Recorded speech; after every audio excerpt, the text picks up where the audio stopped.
여러분 안녕하십니까? 입원이 필요한데 병상이 없어서 대기하는 확진자가 급기야 1,000명을 넘었습니다. 하루 만에 370명이 증가했습니다. 특히 3명 중 1명은 70세 이상 고령자입니다. 정부로선 방역을 강화할 수밖에 없는데 어떤 묘수가 통할지 결론을 내지 못하고 있습니다. 특히 방역 패스 확대를 두고 진통을 겪고 있습니다. 먼저 이준범 기자입니다. 수도권 병상 대기자 수는 1,310명으로 하루 만에 370명 늘었습니다. 단계적 일상 회복으로 들어가기 직전 10명에서 한 달 만에 역대 최다치를 기록했습니다. 정부는 병상 대기자 관리에 힘을 쏟고 있습니다. 의료진을 통한 건강 모니터링을 1일 3회 이상 실시하고 응급 상황시에서는 24시간 대응할 수 있는 체계를 갖추고 있습니다. 그러나 위중증 환자는 617명, 신규 확진자는 3,901명으로 높은 수치를 기록하고 있고 중환자 병상 가동률도 72.8%로 증가하면서 병상 대기자는 계속 늘어날 가능성이 큽니다. 방역 강화가 시급한 상황이지만 정부는 당초 오늘로 예정했던 방역 조치 발표를 다음 주로 미뤘습니다. 어제 일상회복지원위원회 전체 회의를 열고 방역 강화 방안을 논의했지만 소상공인과 자영업자 측이 일부 사안에 대해 반대했기 때문입니다. 방역 패스의 유효기간을 6개월로 정해 추가 접종을 독려하자는 데에는 의견이 모아졌습니다. 그러나 전문가들이 제시한 청소년 방역 패스 도입 방안에 대해 자영업자와 소상공인들은 영업 타격을 이유로 수용할 수 없다고 강하게 반발했습니다. 방역 강화에 따른 손실 보상 조치도 요구하고 있습니다. 고위험군 시설 그거에 대한 대처부터 이제 하라는 거고요. 그 다음에 영업 제한인데 영업 제한을 할 거면 손실 보상에 대한 패키지로 이루어져야 된다고 생각합니다. 또 방역 전문가들은 사적 모임 인원을 줄이거나 영업시간 제한 필요성도 언급했지만 정부는 이 같은 조치에는 선을 긋고 있는 분위기입니다. 정부는 주말 사이 추가 논의를 거쳐 이견을 최대한 좁힐 계획입니다. MBC 뉴스 이준범입니다. 새로운 변이 바이러스가 아프리카에서 발견됐습니다. 아마도 누라는 이름이 붙을 예정인데요. 바이러스 바깥쪽에 돌연 변이가 32개나 달려있는데 델타보다 2배 많습니다. 그래서 델타보다 강하고 백신도 듣지 않을 거라는 우려가 나옵니다. 보도에 신정현 기자입니다. 지난 11일 아프리카 남부 보츠와나에서 새로운 코로나19 변이 바이러스가 발견됐습니다. 이후 인근 남아프리카 공화국으로 번져 현재까지 남아공에서 70명 넘게 확진됐고 남아공에서 홍콩으로 건너간 2명도 감염이 확인됐습니다. 이스라엘에서도 아프리카 등을 다녀온 여행객들이 감염됐습니다. Indication came from our scientist colleagues from the network for genomic surveillance that indeed they were observing what looked like a new variant. 새 변이는 바이러스 표면에 붙어있는 뾰족한 돌기 모양의 스파이크 단백질에 32개의 돌연 변이를 갖고 있는 걸로 확인됐습니다. 전파력이 강한 델타 변이보다 2배나 많습니다.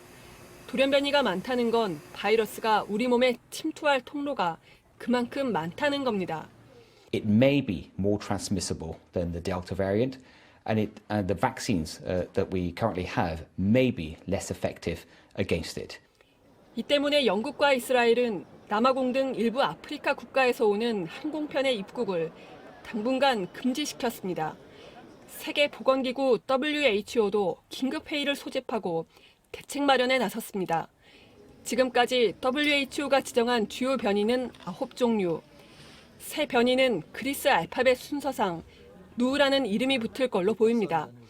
우리 방역당국은 새 변이가 국내에는 아직 유입되지 않았다며 변이가 중점적으로 발생하는 아프리카에 대한 전수 감시 분석을 하고 있다고 밝혔습니다. MBC 뉴스 신정현입니다. 5.18 진상규명조사위원회가 꼽은 광주 유혈 진압의 핵심 조사 대상자 5명입니다. 이 중 전두환, 노태우 씨가 숨졌고 이제 3사람이 남았는데요. 그중에 정호용 당시 특전사령관은 전 씨의 최측근이었습니다. 그동안 자신은 유혈 진압에 직접 관여하지 않았다 이렇게 주장을 해왔었는데 이 주장이 거짓임을 뒷받침하는 사진과 영상을 저희가 단독으로 입수했습니다. 그는 얼마 전 조사위에 모든 진실을 밝히고 사죄하겠다는 뜻을 밝혔는데 돌연 입장을 바꿔서 미국으로 출국한 것으로 확인됐습니다. 정동훈 기자가 단독 취재했습니다. 계엄군의 집단 발포 다음 날인 1980년 5월 22일, 박충훈 당시 총리서리가 헬기를 타고 급히 광주를 찾았습니다. 전남도청과 군 관계자들의 합동 대책회의 영상을 MBC가 입수했습니다.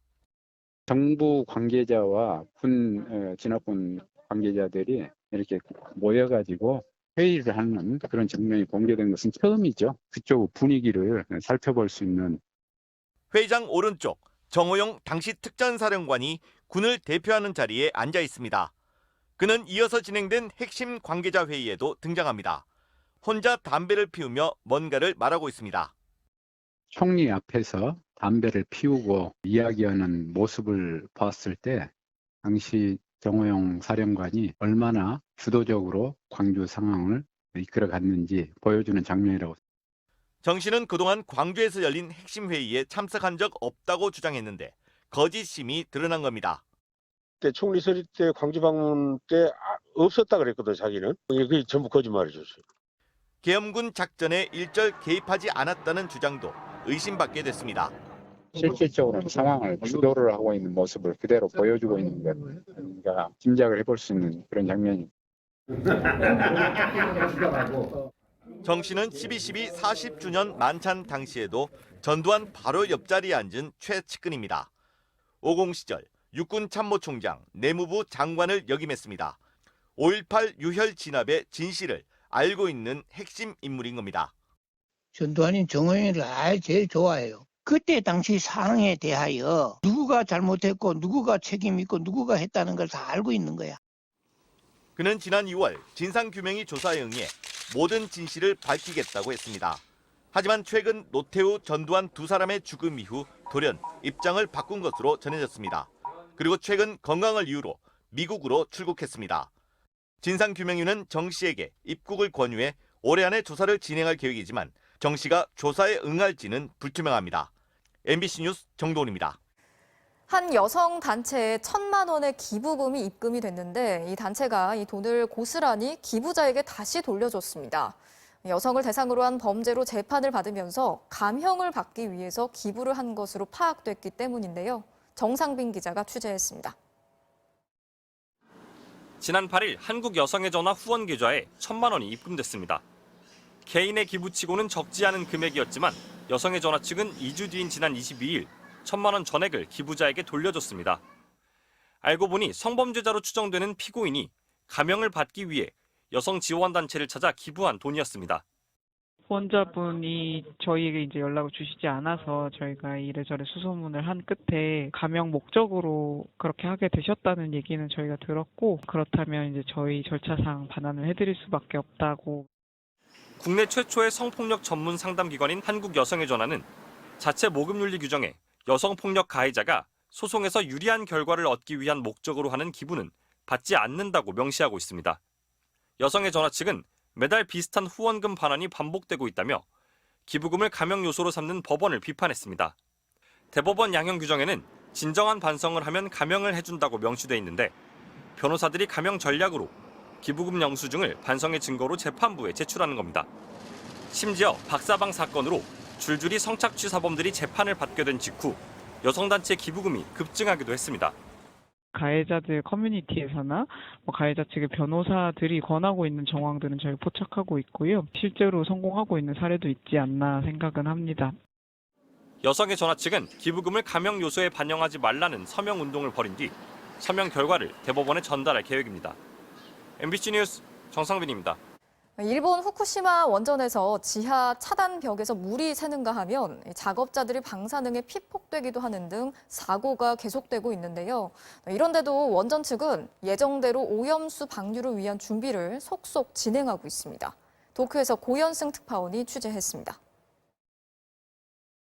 2011년 원전 폭발 사고 이후 후쿠시마 제1원전에서 발생한 오염수는 하루 300~400톤.